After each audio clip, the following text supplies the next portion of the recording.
Observation factuelle. Il est 9h29. Je me sens fatiguée.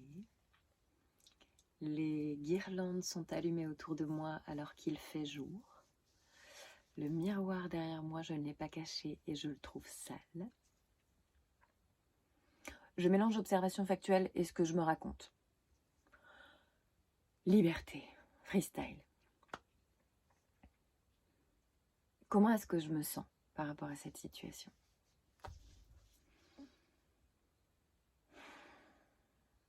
Je fais une pause, je respire. Ça me permet de me relier à ce qui est vivant en moi.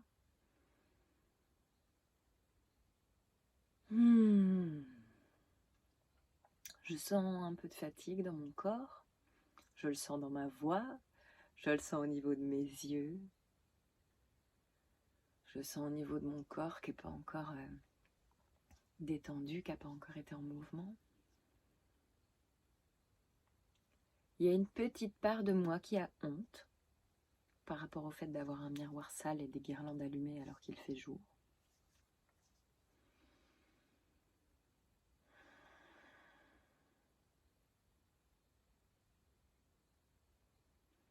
Et ce que je ressens derrière ce qui est désagréable en moi, c'est la source, la peur. J'ai peur que vous... J'ai peur de ne pas être aimée. J'ai peur d'être jugée. J'ai peur d'être séparée. J'ai peur que ça me fasse me retrouver toute seule.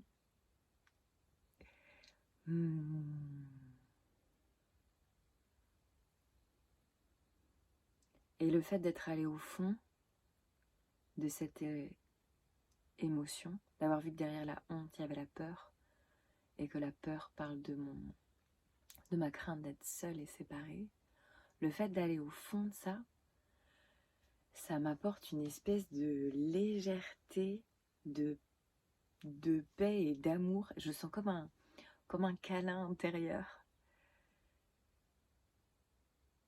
Comme quelque chose qui me dit « C'est cool ce que tu es en train de faire, Marion. » Alors là, il y a une petite part de moi qui me juge, qui se dit « Mais attends, t'es sérieuse? Tu t'es en train de t'envoyer des fleurs en fait ?» Alors qu'est-ce qu'elle vient me dire, cette part de moi qui me juge? Quel est le cadeau derrière ce jugement? Alors, la petite part de moi qui juge, elle dit « Mais t'es sérieuse, Marion? Tu te fais des compliments et en plus tu te filmes. » Alors si je t'écoute, petite part de moi qui me juge, j'entends que tu me juges et t'as peur, parce que t'as peur qu'on me juge, c'est ça?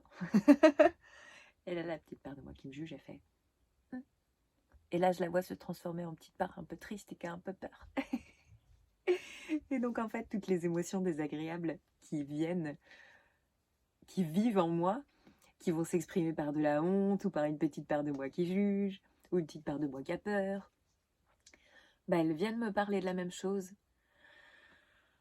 Elles viennent me parler de mon besoin de confiance en moi et d'amour.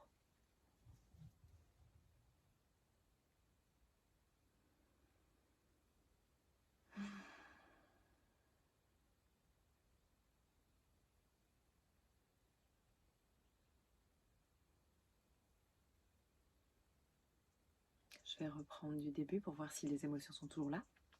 Observation. Il est 9h33. Je suis en train de faire une vidéo de conclusion des émotions alors que je ne l'ai pas préparée. Les guirlandes sont toujours allumées alors qu'il fait jour.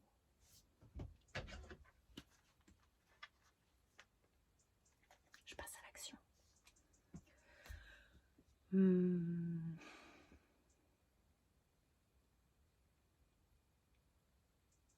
Je laisse de grands silences alors que je suis en train de me filmer.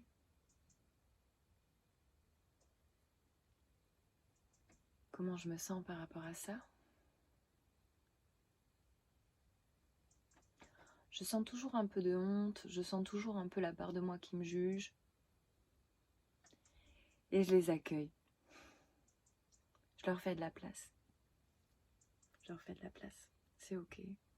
J'ai le droit d'avoir une petite part de moi qui a honte, une petite part de moi qui a peur, une petite part de moi qui me juge. C'est légitime. Ce que je vis est légitime.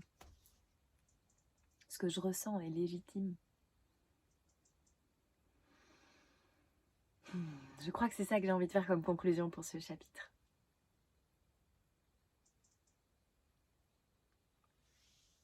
Accueillir une émotion. Pour moi, c'est d'abord respirer, faire une pause, écouter ce qui est vivant en moi, écouter les messages corporels, chercher où est-ce qu'ils sont. Essayer de mettre des mots, pourquoi pas, sur ce qui se passe. Je sens qu'il y a quelque chose dans ma gorge.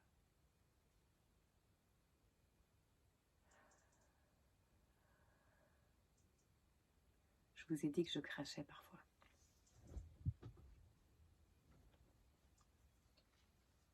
Dans des petits tissus. Je le fais volontairement pour montrer l'exemple. Ça rajoute un peu de honte. Et en même temps, c'est ce que je fais dans ma vie, alors... alors voilà.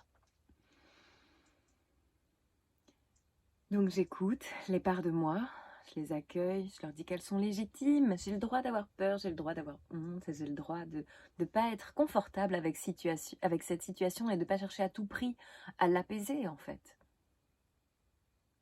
Juste faire de l'espace aux émotions qu'on ressent, aux différentes parts de nous, c'est déjà un énorme cadeau. Ça soulage. Après, ce qui est intéressant, c'est d'aller voir quels sont les envies, les besoins, les élans cachés derrière nos émotions. Cette petite part de moi qui a peur et qui a honte. Qu'est-ce qu'il y a derrière? Qu'est-ce qu'elle aimerait vivre en fait? De la confiance, de l'amour.